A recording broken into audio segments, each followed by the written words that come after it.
nouvel épisode de la Minute du Traité. Pourquoi pleurer peut guérir votre âme? Pourquoi pleurer est un processus alchimique? Pleurer équivaut à 1000 thérapies et en plus, c'est gratuit. Si pleurer est avant tout un processus physiologique, c'est aussi et surtout un processus alchimique permettant d'accéder à une libération émotionnelle et donc à une guérison.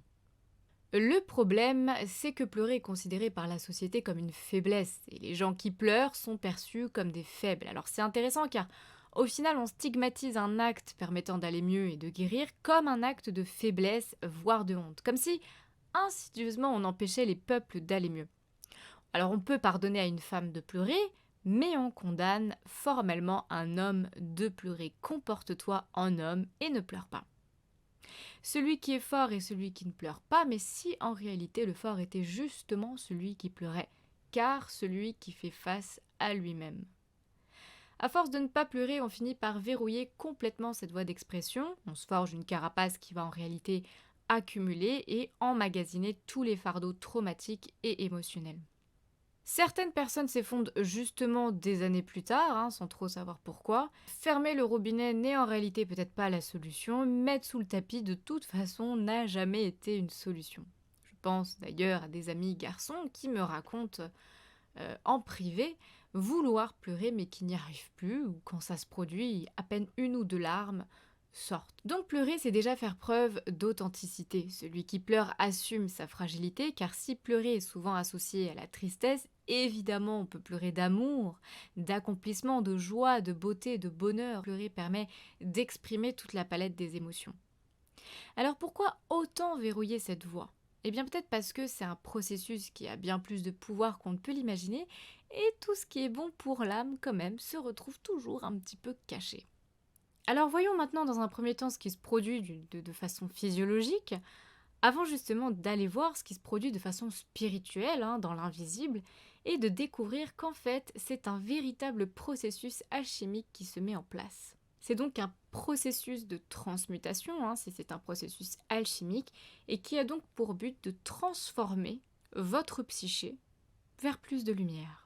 La glande lacrymale réagit à l'émotion et les larmes permettent d'évacuer les hormones du stress. Donc lorsque vous pleurez, les larmes ont déjà une fonction de libération. La preuve, quand on pleure, on se sent mieux, on se sent délivré d'un poids et les tensions se relâchent. En général, les émotions viennent se nicher un petit peu partout dans le corps, par exemple les personnes qui gigotent, qui ont la bougeotte, ceux qui ont des tics de tripoter leurs cheveux, leurs ongles, se gratter, bref, tous ces petits trucs conscients ou inconscients sont en fait des alertes du corps qui tentent d'informer la personne que des émotions, sont coincées. Peu de gens sont capables de rester en fait immobiles finalement sans trop bouger.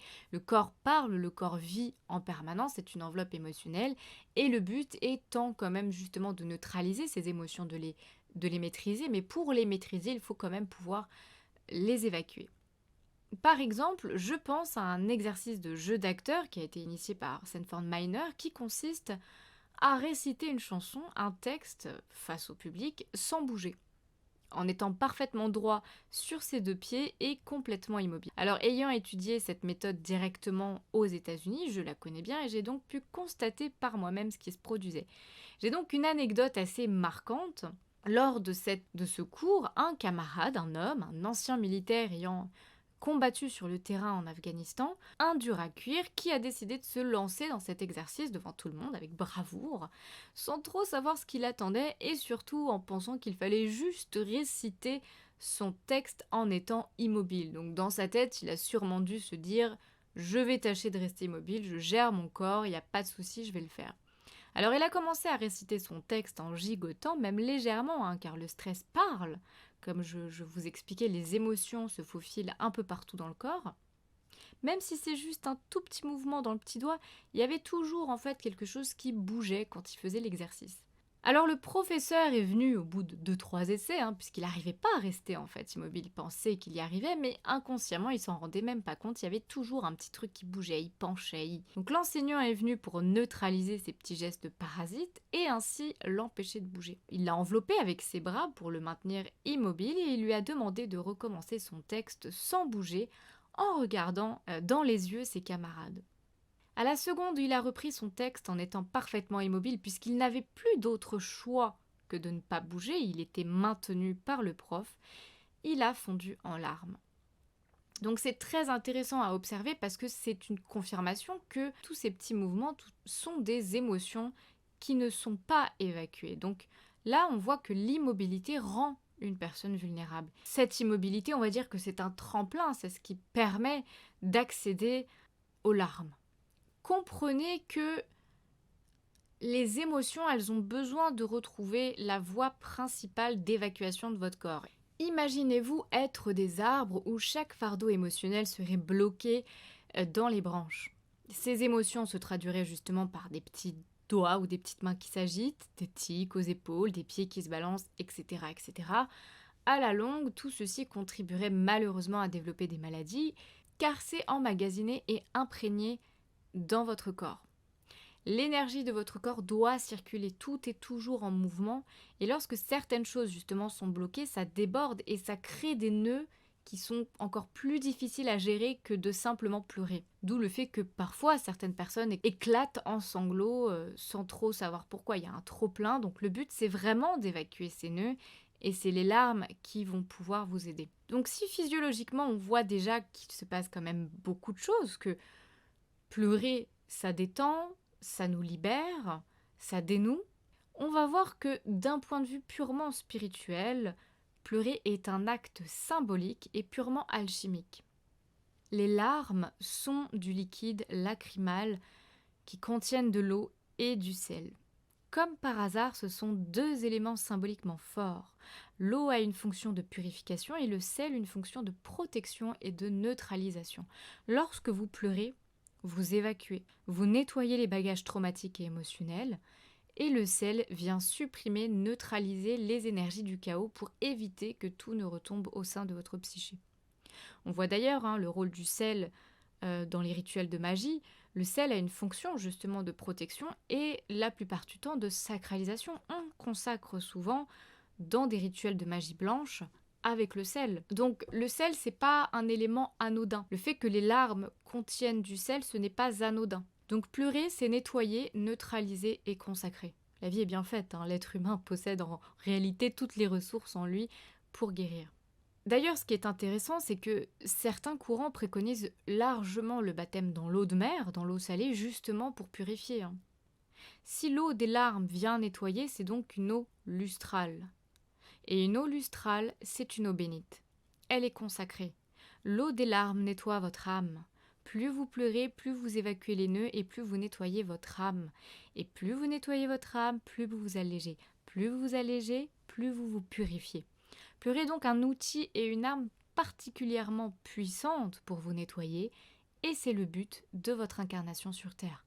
Vous nettoyer des fardeaux, de tout ce qui vient perturber et désaligner votre être. D'ailleurs, même le bébé, lorsqu'il arrive au monde, il pleure, comme pour entamer son chemin de vie en se purifiant déjà peut-être du bagage sociétal dans lequel il débarque.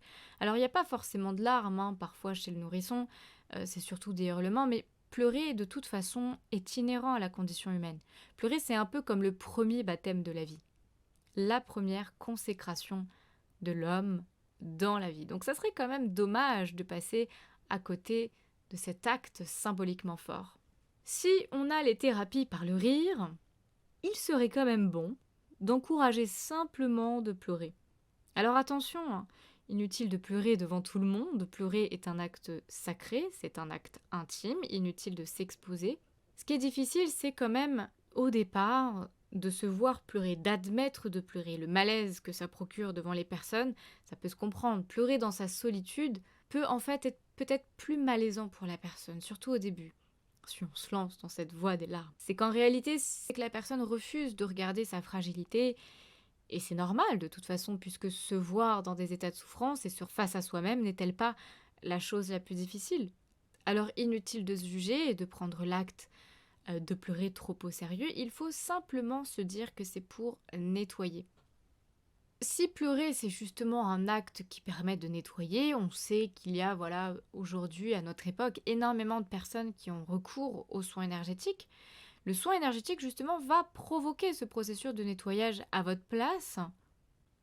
Mais si vous ouvrez le robinet, vous pourrez pleurer tous vos fardeaux sans passer par le soin énergétique. La seule différence, c'est que ça prendra pas le même temps. Le vrai soin énergétique qui vient vraiment couper et déraciner le problème, alors oui, ça va compenser des mois et des années peut-être de larmes, et ça pourra se faire plus rapidement. Mais c'est pas pour autant que ça va être plus agréable. Une fois que le robinet est ouvert, évidemment, c'est un petit peu difficile de le refermer, parce qu'une fois qu'il est ouvert, il s'arrêtera lorsque tout sera sorti. Alors évidemment, vous n'allez pas vous évanouir et vous noyer dans vos larmes. Toujours est-il que ça peut arriver au début quand on vient de l'ouvrir, mais voyez ça comme une purge. Inutile de dramatiser l'acte de pleurer, voyez tout simplement ça comme une purge. Pleurer est bon pour la santé, tout simplement.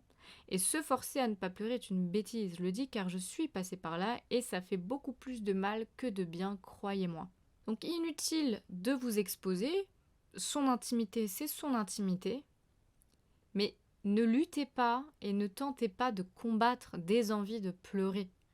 Essayez de réhabituer votre corps aux larmes et surtout essayez de vous dire que pleurer n'est pas forcément et systématiquement associé au chagrin et à la tristesse, et surtout à la faiblesse. C'est tout simplement une voie d'évacuation, une voie d'expression et un processus alchimique sacré qui permet de nettoyer tout ce qui est emmagasiné dans votre âme, dans l'essence de votre âme et ce que vous ne pouvez pas atteindre. Donc vous pourrez faire toutes les thérapies de la Terre. Si vous refusez de pleurer, ça sert à rien. Si vous refusez de faire face à vous-même, à ce qui vous met en souffrance, ça sert à rien. Je pense que le point de départ d'une thérapie ou le point de départ pour aller mieux, c'est encore de pleurer.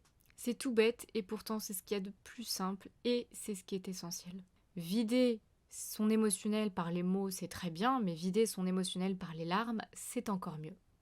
Donc je vous encourage vivement et grandement à tester, expérimenter les larmes, à pleurer. Vous allez voir qu'il va se passer des choses avec les mois, avec les semaines. Vous allez voir que ça va changer des choses et que vous allez vous sentir beaucoup plus léger. À force d'avancer et de pleurer dans votre coin, encore une fois, pas besoin de l'exposer, vous allez vraiment vous sentir plus léger et vous allez vous sentir comme neuf, puisque de toute façon, les larmes nettoient votre âme.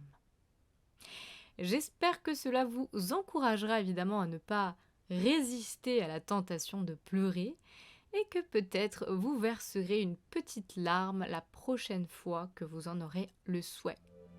Je vous dis à très bientôt, je vous embrasse.